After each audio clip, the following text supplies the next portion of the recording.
사도행전 6장 1절부터 7절까지의 말씀입니다. 사도행전 6장 1절부터 7절까지의 말씀입니다.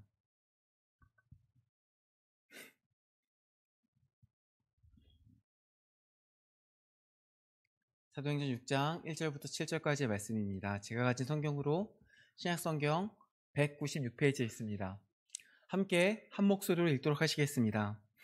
그때에 제자가 더 많아졌는데 헬라파 유대인들이 자기의 과부들이 매일의 구제에 빠짐으로 히브리파 사람을 원망하니 12사도가 모든 제자를 불러 이르되 우리가 하나님의 말씀을 제쳐놓고 접대를 일삼는 것이 마땅하지 아니하니 형제들아 너희 가운데서 성령과 지혜가 충만하여 칭찬받는 사람 7을 택하라. 우리가 이 일을 그들에게 맡기고 우리는 오로지 기도하는 일과 말씀 사역에 힘쓰리라 하니 온 무리가 이 말을 기뻐하여 믿음과 성령이 충만한 사람 스데반과 또 빌립과 부르고로와 니가노르와 디몬과 바메나와 유대교에 입교했던 안디옥 사람 니골라를 택하여 사도들 앞에 세우니 사도들이 기도하고 그들에게 안수하니라. 하나님의 말씀이 점점 왕성하여 예루살렘에 있는 제자의 수가 더 심히 많아지고 허다한 제사장의 무리도 이 도에 복종하니라. 아멘. 다들 식사 맛있게 하셨습니까? 제가 찬양 인도할 때마다 사실 이 인사를 하고 시작하죠. 식사 맛있게 하셨냐고. 그러고서는 이제 오늘은 이 설교 시간에 이 질문을 하려고 찬양 인도할 때는 그 질문을 아껴두었습니다. 제가 이제 사실 오후 예배 때 앞에 설 때마다 이 질문을 하는 것은 물론 저 개인적으로 이 밥이 너무 맛있기도 하지만 우리 성도님들이 사랑으로 섬겨주신 그 은혜가 항상 너무 감사하고 귀하다고 여기기 때문에 그것이 자꾸 이제 먹고 나면 생각이 나더라고요. 오후에 계속해서 반복해서 생각이 나기 때문에 그 은혜를 함께 나누고자 항상 그 식사에 대해서 여쭙고 시작합니다. 오늘은 보이지 않는 곳에서라는 말씀을 가지고 함께 사도행전 말씀을 보려고 합니다. 보이지 않는 곳에서 뭘 할까요? 보이지 않는 곳에서 하는 헌신에 대해 함께 나누고자 합니다. 오늘 본문은 초기 교회 부흥 가운데 있었던 집사 임직식 사건이라고 볼 수 있겠습니다. 예수님께서 승천하셨죠? 근데 올라가시면서 성령 하나님을 약속하셨습니다. 그리하여 남은 제자들은 예수님의 명령에 따라 모여서 함께 기도했습니다. 기도하는 가운데 기다리고 기다리던 성령 하나님께서 오셨고 그 이후에는 비록 공회의 핍박과 박해가 있었지만 교회 안에 부흥이 일어나게 됩니다. 교회가 온전한 교회의 모습을 갖추어 가기 시작한 것입니다. 5장 42절이 오늘 보면 이제 앞부분인데 이렇게 이야기하고 있습니다. 제자들이 날마다 성전에 있든지 집에 있든지 예수는 그리스도라고 가르치기와 전도하기를 그치지 아니하였다. 이렇게 증언하고 있습니다. 누가 적극적으로 시켰을 수도 있겠습니다만은 그와는 또 별개로 그들 안에 어떤 열정이 있었습니다. 구령의 열정이 있었습니다. 예수는 그리스도라는 것을 전하지 않고는 버틸 수 없는 그 열정이 있었습니다. 그래야 그들은 사방에서 집에서면 집에서 밖에서면 밖에서 교회에서 모이면 교회에서 어디서든지 그리스도를 전하였습니다. 그래서 어떻게 되었을까요? 오늘 본문 6장 1절을 보면 이렇게 시작하죠. 그때에 제자가 더 많아졌는데 사방에서 이렇게 그 열정으로 가득해서 주의 복음을 전하였는데 당연한 결과로 제자들이 더 많아졌습니다. 점점 더 많은 사람들이 교회에 나오기 시작했고 교회의 규모가 커지기 시작했습니다. 겉으로 보기에는 어떤 어려움들이 있어도 그래도 교회가 성장하는 모습, 더 많은 사람들이 오는 모습 가운데 참 보기 좋았을지도 모르겠습니다. 그러나 그와는 또 다른 한편에서 전에 없던 내부의 갈등도 생겨나기 시작했습니다. 방금 읽었던 본문 1절을 다시 그리고 끝까지 읽어보겠습니다. 그때의 제자가 더 많아졌는데 헬라파 유대인들이 자기의 과부들이 매일의 구제에 빠짐으로 히브리파 사람을 원망하니, 자, 이렇게 성경에서 어떤 원망이 있었음을 증언하고 있는데요. 히브리파 사람은 뭐고 또 헬라파 사람은 뭡니까? 히브리파 유대인은 어떤 사람이고 헬라파 유대인은 어떤 사람입니까? 유대라는 나라가 아시다시피 망했어요. 이미 나라가 없는 상황이었어요. 그게 하루 이틀 전의 이야기가 아닙니다. 수백 년 전의 이야기입니다. 그러면서 여러 제국들이 이스라엘을 침략해서 아예 나라를 없애버렸습니다.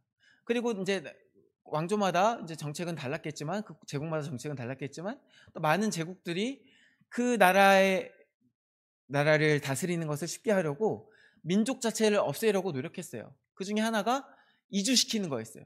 다른 지역으로 흩어놓으면 뭉칠 수 없겠지.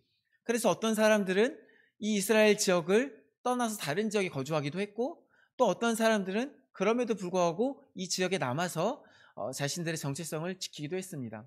물론 다른 지역에 가서 살았던 이들도 쉽게 자신의 정체성을 놓지는 않았어요. 그래서 지금 여기서 보는 것처럼 헬라파 유대인이 된 겁니다. 자신의 정체성은 지켰어요. 자신이 유대인이라는 것은 가지고 있었어요. 어디를 가든지 회당을 짓고 어디를 가든지 모여서 결국 자신들이 하나님의 백성이라는 것들을 지키고자 하였어요.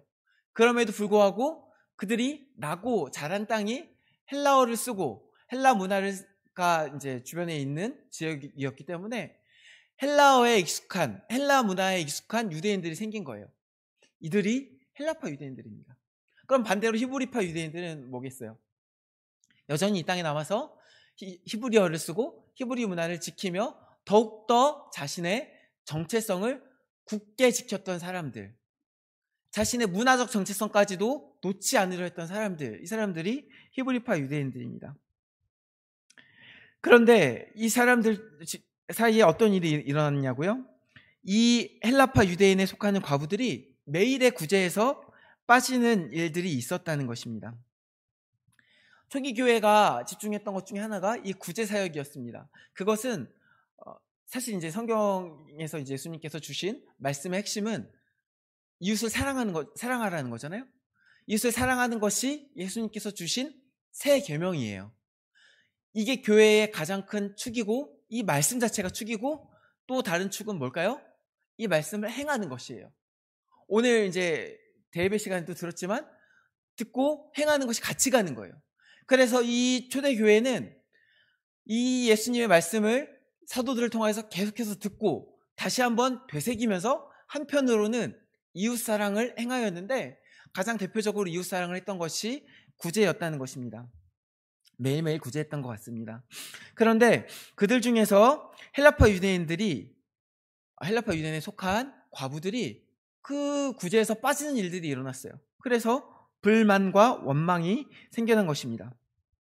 한번 생각해 보십시오. 오늘 본문의 지리적 배경이 어디입니까? 아직 예루살렘 박해가 없었죠. 지금 교회는 예루살렘 교회입니다. 이스라엘 지역이에요. 당연히 이 지역에 있는 유대인들은 대부분 히브리파 유대인들일 거예요. 지금 있는 헬라파 유대인들은 나갔다가 돌아온 사람들이에요. 지금 이제 뭐 화성에도 원래 살던 사람들이 더, 요즘은 좀 어떨지 모르겠는데, 원래 살던 사람들이 보통은 더 많고 나갔다가 들어온 사람은 더 적지 않겠습니까? 아예 밖에서 들어왔으면 또 모를까? 이 지역도 아마 그랬을 거예요. 예루살렘의 히브리파 유대인이 대다수였을 것이고, 아마 헬라파 유대인들은 소수였을 것이에요. 사실 12사도들도 굳이 따지자면 히브리파 유대인이라고 볼 수 있겠죠. 그러면 이 상황에서 지금 교회 안에서도 당연히 히브리파 유대인들이 다수였을 거예요. 그리고 반대로 헬라파 유대인들은 소수였을 거예요. 그러면 이 교회 안에서 지금 이 다수인 히브리파 유대인들이 헬라파 유대인들 조금 있는 사람들을 의도적으로 배척하고 소외하고 있는 상황일까요? 소외시키고 있는 상황일까요? 개인적으로는 그렇지는 않았을 것이라 생각합니다. 먼저는 오늘 본문의 배경이 되는 이 초기 교회가 성령 충만한 때예요. 방금 바로 5장 42절에서도 뭐라 그랬어요? 날마다 성전에 있든지 집에 있든지 예수는 그리스도라고 가르치기와 전도하기를 그치지 아니하니라. 이렇게 구령의 열정이 있는 사람이 고의적으로 누군가를 따돌리고 배척하고 그런 일들을 행했을 가능성은 높지 않았다고 생각해요. 또한 교회 전체가 만약에 의도적으로 누군가를 배척한 상황이었다면 이 불평과 불만이 나왔을 때 교회 전체가 이미 그러고 있었으니까, 의도적으로 그랬으니까 그 원망을 들었겠습니까? 이미 우리 알고 있었어. 그래, 우리 하던 거야. 그냥 너네는 적은 숫자니까 그냥 조용히 있어. 그렇게 묵살하지 않았을까요? 그러나 지금 이 상황, 오늘 본문을 보면 별로 묵살하고 있는 상황은 아닌 것 같습니다. 혹은 교회 전체는 아니었더라도 누군가 교회에 속한 몇 명이 의도적으로 행한 배척이었다면 사도들이 분명히 그 배척에 대해서 혼내고 그리고 권면하였을 것입니다. 그리고 회개를 촉구하였을 것이에요. 바로 앞에 있었던 아나니아와 삽비라 사건을 보십시오. 그들이 악을 행하였을 때 사도 베드로는 담대하게 그들을 꾸짖고 벌하였습니다. 그러나 지금 사도들이 이 불평과 불만이 나타났을 때 제시하는 해결책을 보십시오. 2절과 3절 말씀입니다. 우리가 하나님의 말씀을 제쳐놓고 접대를 일삼는 것이 마땅하지 아니하니 형제들아 너희 가운데서 성령과 지혜가 충만하여 칭찬받는 사람 7을 택하라. 우리가 이 일을 그들에게 맡기리라. 여기에는 누군가를 책망하는 내용도 없고 누군가를 권면하는 내용도 없고 회개를 촉구하는 내용도 전혀 없습니다. 다만 보다 이 일을 잘 감당할 수 있는 새로운 직분을 만들어서 지금 이 짐이 사도들이 나눠지고 있는 것 짐이 많으니까 그 짐을 함께 나누어질 것을 제안하고 있습니다. 그렇다면요, 지금 교회가 지금 이 헬라파 유대인들 그 소수의 사람들을 의도적으로 배척한 것은 아니라는 겁니다. 아마도 보다 적극적으로 나서서 어려움을 물어보고 구석구석 챙기는 일을 하지 못한 것이 아닐까 싶습니다. 어떻게 보면 히브리파 유대인들도 억울할 수 있겠죠. 제가 몰라서 그랬어요. 제가 알았으면 굳이 빠뜨리지 않았겠죠. 이렇게 항변할지도 모르겠습니다. 이 헬라파 유대인들에 대해서 조금만 더 생각해 볼까요? 우리가 한번 생각을 해봅시다. 외지에서 들어온 사람들이 다시 자신의 동네로 왔을 때, 자신의 부모의 때, 그 전 때에 나갔던 사람들이 다시 돌아왔을 때 그들이 이 모임에 잘 섞여 들어갈 수 있겠습니까? 이 헬라파 과부들이 고립되어 있었을 가능성이 높아요. 우리가 만약에 우리 봉성리에 누가 아프다, 누가 수술한다 그러면 교회 소문이 쫙 납니다. 다 알게 되시죠. 근데 우리 이제 마을에 새로 이사 오신 분이 아프다 그러면 잘 모를 겁니다. 간단합니다. 그만큼 서로 평소에 소통과 교류가 있지 않았기 때문입니다. 아마도 이 헬라파 사람들과 이 교회 사이의 교류는 훨씬 적고 그 통로도 부족했을 수도 있습니다. 심지어 헬라파 유대인들 사이에서도 교류가 적었을 수도 있습니다. 우리도 지금 이제 우리나라에 생각해 보십시오. 외국에서 이제 살다가 돌아오신 분들이 있잖아요. 근데 만약에 미국에서 살다 오신 분이 있고 중국에서 살다 온 분이 있고 뭐 영국에서 살다 온 분이 있는데 미국에서 살다 오신 분들끼리는 서로 모이고 교제할지 모르겠어요. 근데 미국에서 살다 오신 분이 중국에서 살다 오신 분과 우리 그래도 외국에서 같이 살다 왔으니까 서로 교제합시다 이렇게 할 가능성은 많이 없겠죠. 이 헬라파 유대인들은 아마 이제 각지에서 왔기 때문에 자기 지역에 있는 사람들끼리 모였을 가능성이 커요.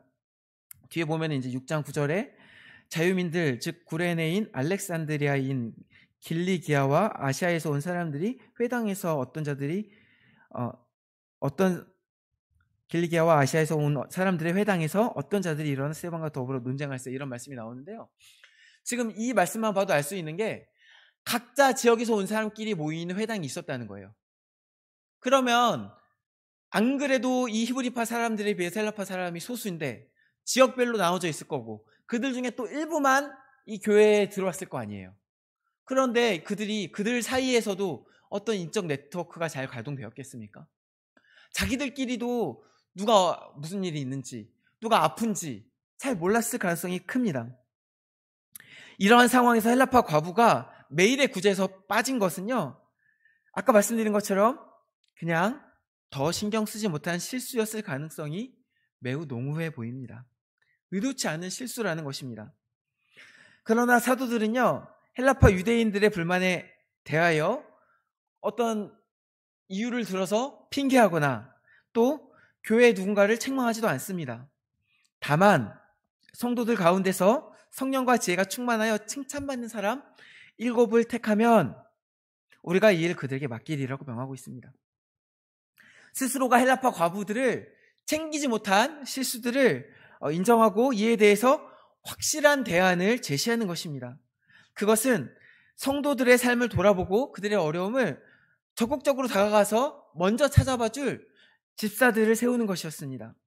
그리하여 사도들은 말씀에 집중하고 그리고 이 집사들을 세워 구제하는 일과 접대하는 일을 맡기겠다고 결정한 것입니다. 그런데 우리가 여기서 한 가지 주목했으면 하는 것이 있습니다. 그것은 바로 이 집사로 세워진 사람들의 면면입니다. 사도들의 권면으로 세워진 7 집사들은 누구입니까? 여기 5절에 나오죠.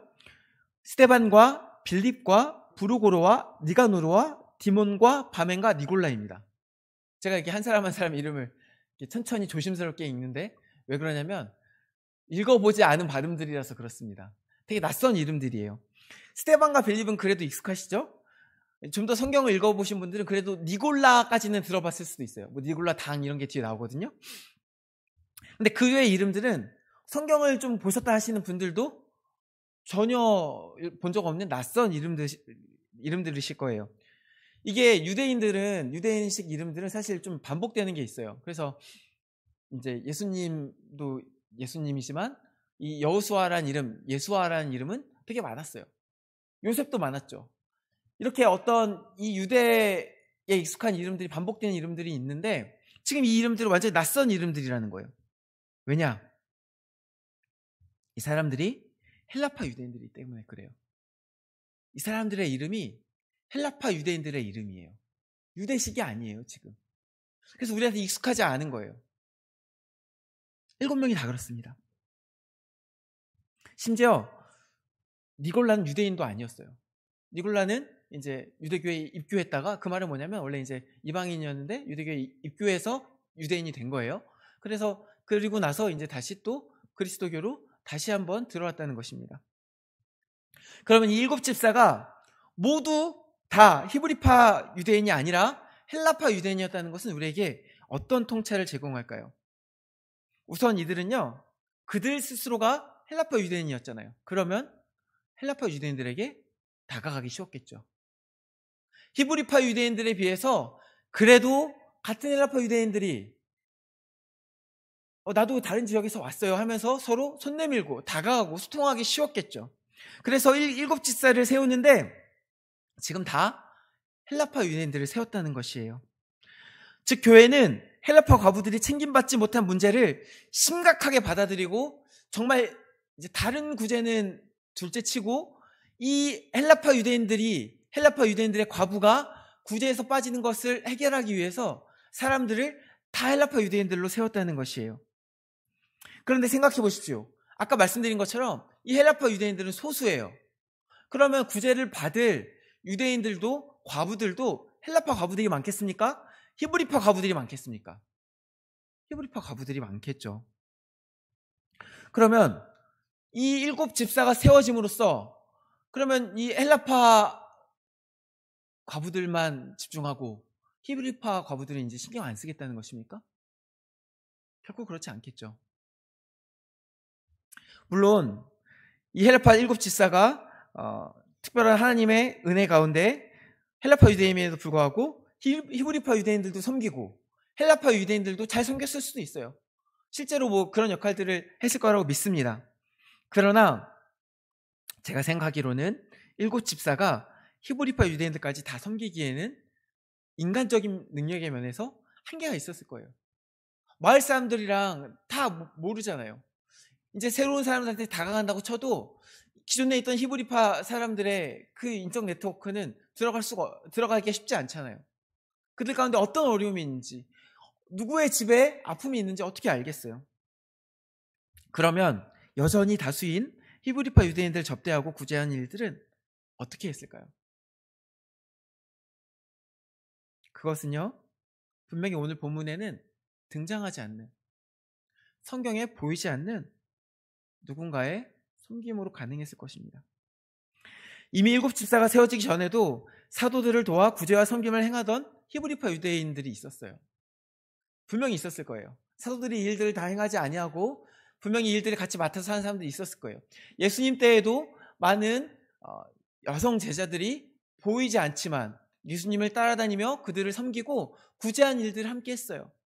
그와 같이 지금 이 초기 교회에서도 이 사도들이 자신의 일이라고 이야기했지만 사실 그 일들을 같이 감당한 사람들이 분명히 있었을 겁니다.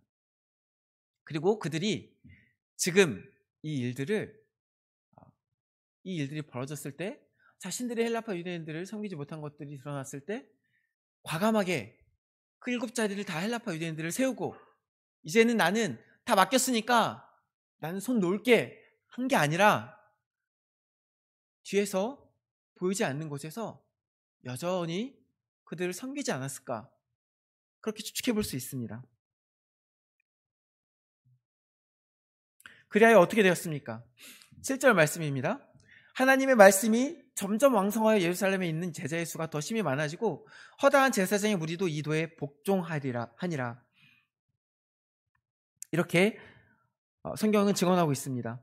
사도들이 자신의 짐을 성도들과 나누어지기로 결정하고 특별히 성도들 중에서 헬라파 유대인들 7을 세워 그들과 함께 짐을 나누어 지었을 때 그때 가장 먼저는 하나님의 말씀이 점점 왕성하여졌다고 증언하고 있어요. 근데 한 가지 좀 신기한 것은 이 말씀이 왕성해지는 것은 이해가 가요. 하나님의 뜻이 더 이루어지는 것이잖아요. 더 소수까지도 더 끌어안는 결정이었잖아요. 하나님의 구제가 더욱더 하나님의 뜻에 따라 이루어지고 있잖아요. 하나님의 뜻이 당연히 이루어지기 때문에 하나님의 말씀도 더 흥황하여졌겠죠. 근데 그 말씀이 어디로 갔다는 거예요? 제사장들한테 갔다는 거예요.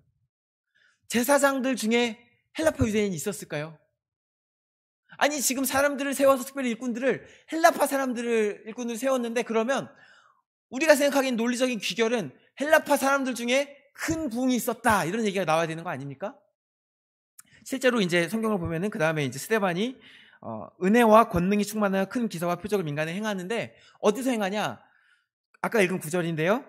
자유민들 즉 구레네인 알렉산드리아인 길리기아와 아시아에서 온 사람들의 회당에서 복음을 전했어요.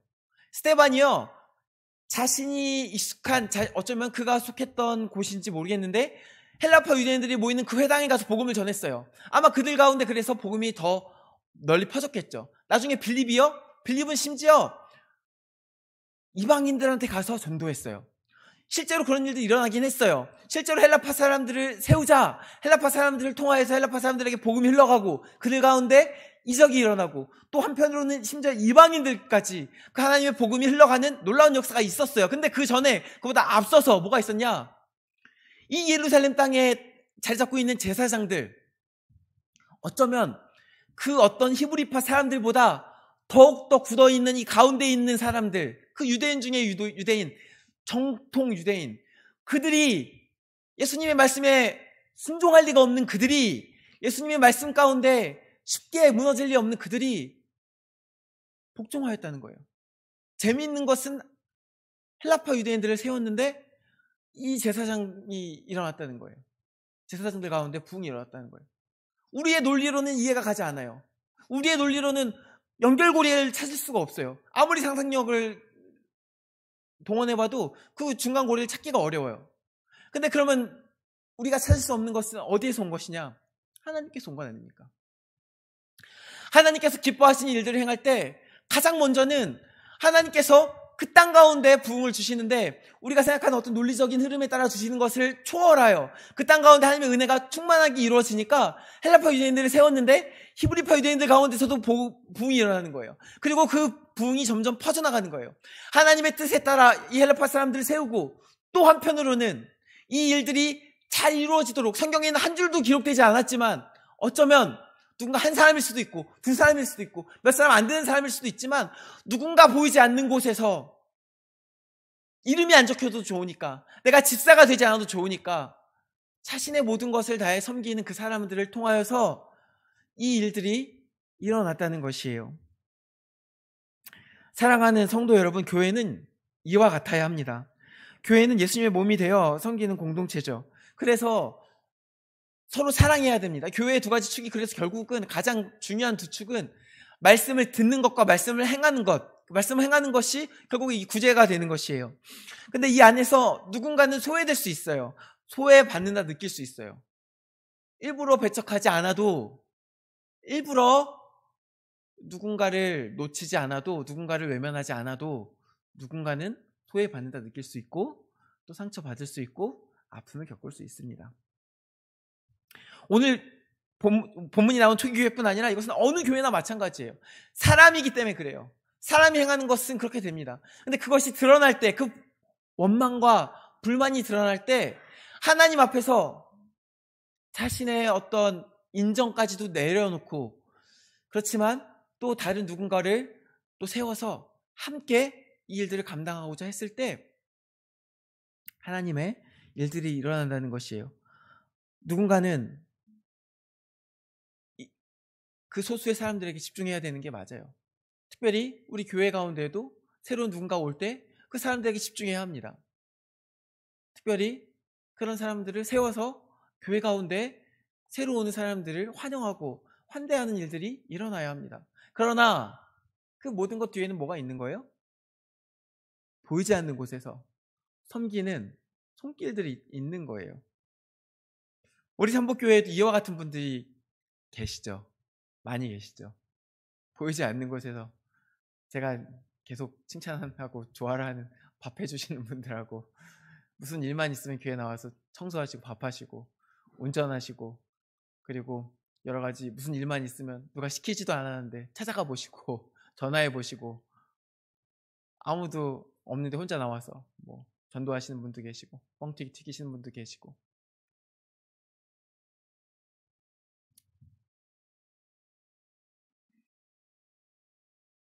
하나님께서 기억하십니다.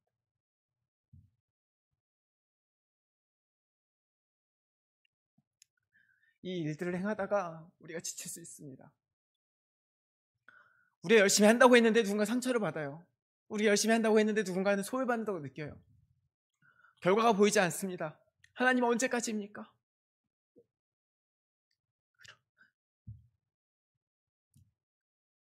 제가 이 설교 본문을 준비하면서 갖고 싶었던 마음은 다른 게 아니라 더 헌신하십시오가 아니라 잘하고 계십니다. 낙심하지 마십시오. 보이지 않는 곳에서 섬기고 있는 손길들을 저는 이만큼 알지만 하나님은 다 아시죠.